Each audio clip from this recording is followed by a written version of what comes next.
Hey, welcome back. And if you're new here, my name's Christina Kent, and I'm a fine artist based in San Francisco.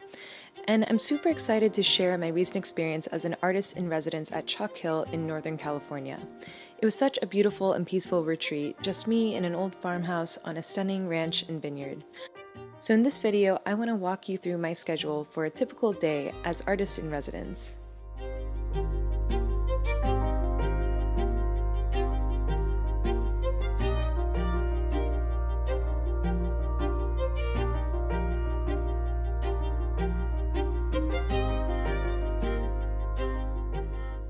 My mornings usually start around 7 a.m. I love to kick things off with a hot cup of coffee.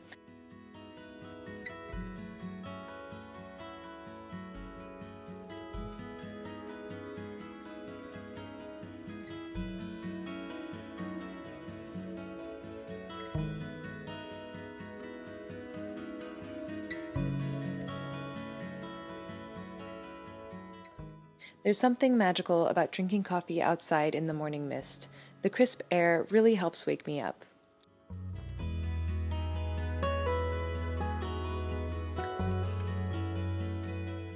While enjoying my coffee, I take some time to write in my journal.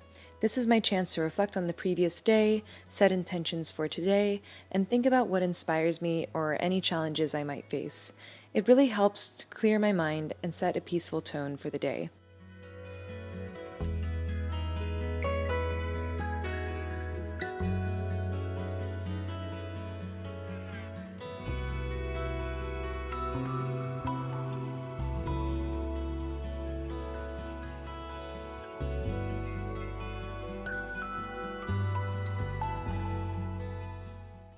After journaling, I meditate, focusing on my breath.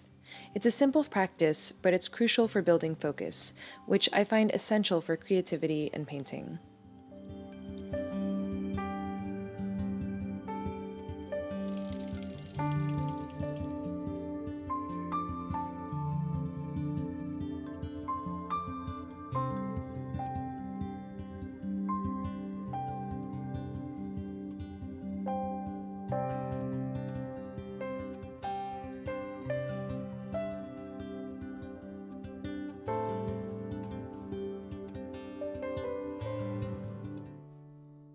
Once I'm centered, I like to get moving with a run.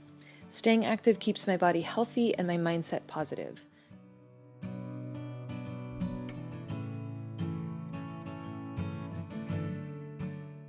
Running outside in California is amazing year-round, and the ranch is especially beautiful.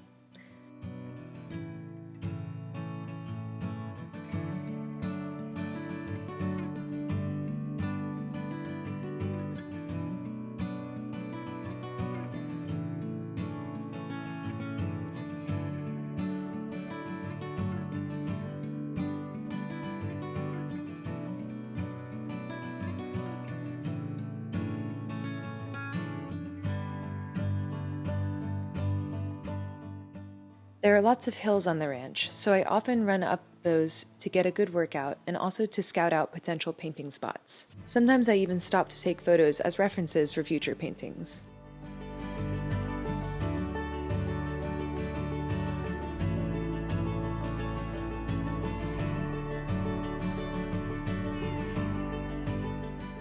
After my run, I shower and have breakfast.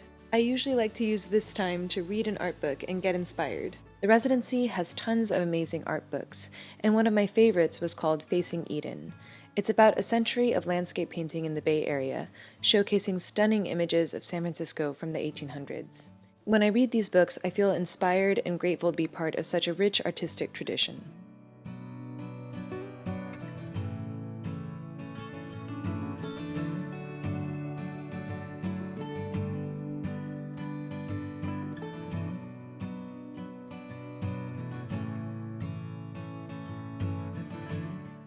While many of the artists in the book were already familiar to me, like Wayne Thiebaud and Richard Diebenkorn, I also discovered some artists that I'd never heard of before, like Robert Bechtel and Diane Andrews Hall. It's always exciting to discover new painters whose work really resonates with me and learn about their process.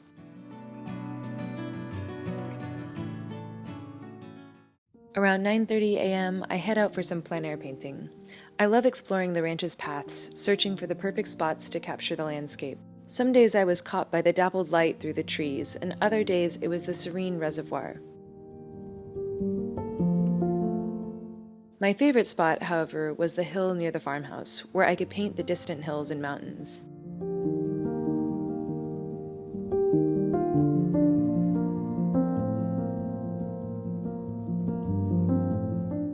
I try to keep my plein air setup light, which was especially helpful on the ranch, where sometimes I would have to walk far to get to the painting spot.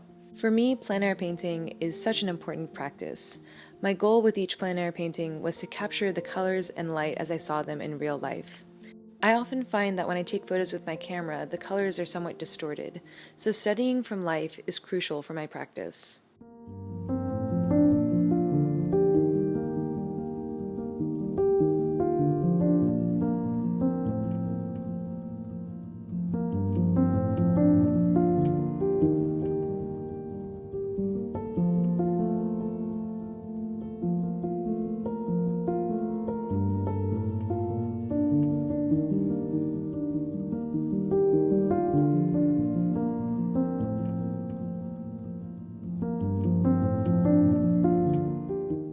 Some days I would spend a long time plein air painting, but many days I kept the session short, just enough time to get the colors down and suggest the shapes of the landscape. I often also used a large brush and palette knife to force myself to simplify shapes and focus on the big picture. When I'm out plein air painting, I'm feeling so joyful, especially on a beautiful day and a beautiful location. It feels like food for the soul. I love how it gives me an opportunity to spend so much time deeply observing nature.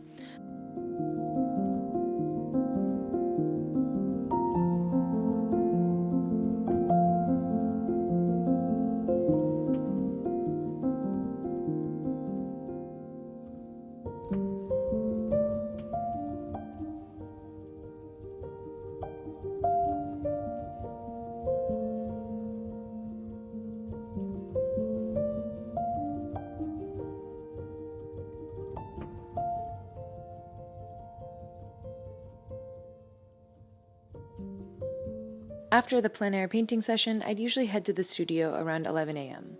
The studio was a renovated barn next to the farmhouse, and it had plenty of space for spreading out my materials and canvases. It always takes me a bit of time to settle into a new workspace, but once I was comfortable, I was excited to create. While painting in the studio, I mainly focused on landscapes, but towards the end I also started exploring the city as well.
Around 1 p.m., I'd take a break for lunch, usually sitting outside again with more art books.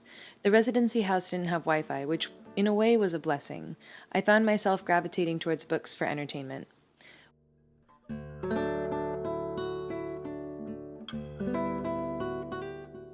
One particularly inspiring book was about Richard Diebenkorn. I find his career to be very inspiring. He went from abstraction to figuration and back to abstraction again, despite what the critics were saying at the time.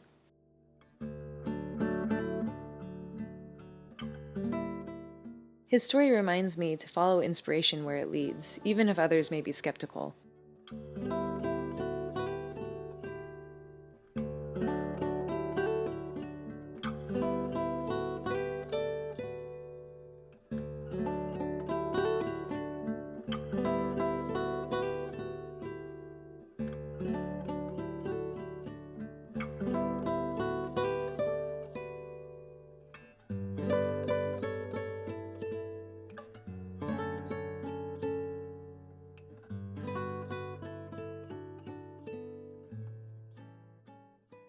After lunch, I head back to the studio. I often play peaceful music, or I even listen to podcasts and audiobooks while I'm painting. It might sound strange, but it actually really helps me get into a flow. I think it distracts my thinking brain and lets my painting brain take over. This is especially helpful when my inner critic gets loud. Sometimes I find the podcast is just enough to distract the inner critic and let me get to painting.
While I like to spend long hours in the studio, I do think it's important to take breaks. I usually would try to take breaks about every hour, either going for walks or reading to refresh my mind. It's amazing how stepping away from a painting can provide some clarity. Sometimes I would be really struggling with a painting, not sure how to solve a particular area, but after coming back from a walk, I would find that I felt refreshed and would have the solution.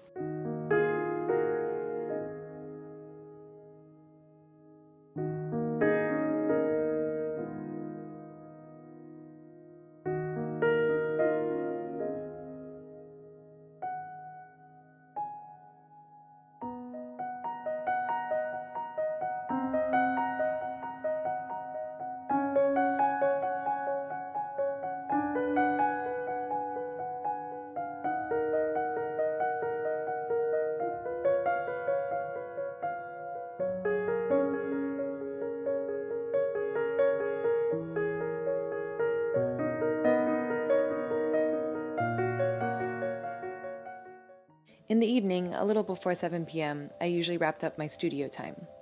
I would put my paints away and clean my brushes.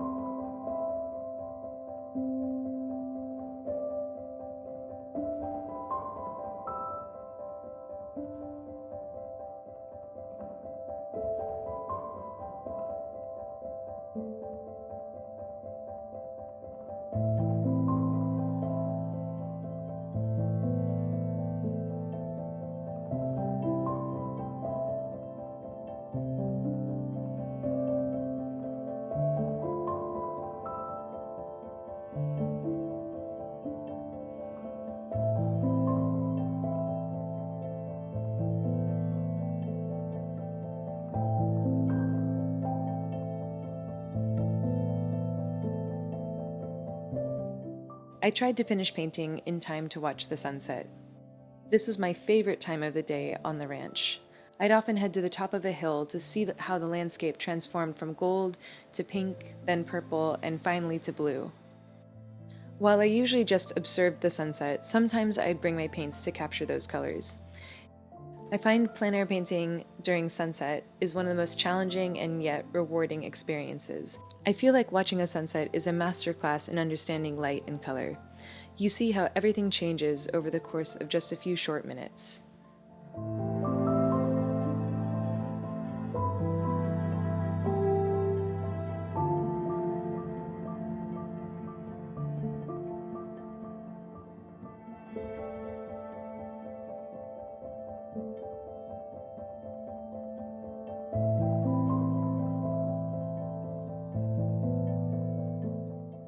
While watching the sunset, I would reflect on the progress I made that day and what I wanted to do the next day.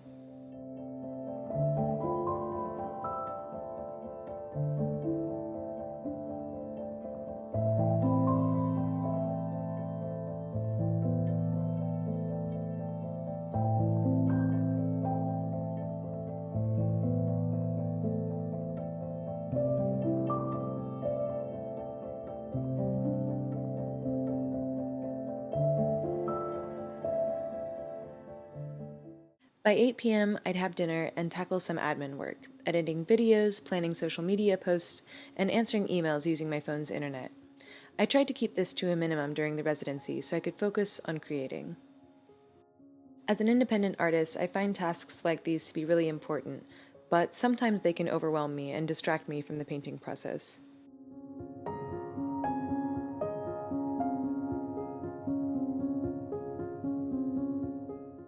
After dinner, I'd wind down with another art book or novel before heading to bed. I tried to get to bed early so that I could get a good sleep and wake up energized and inspired the next day.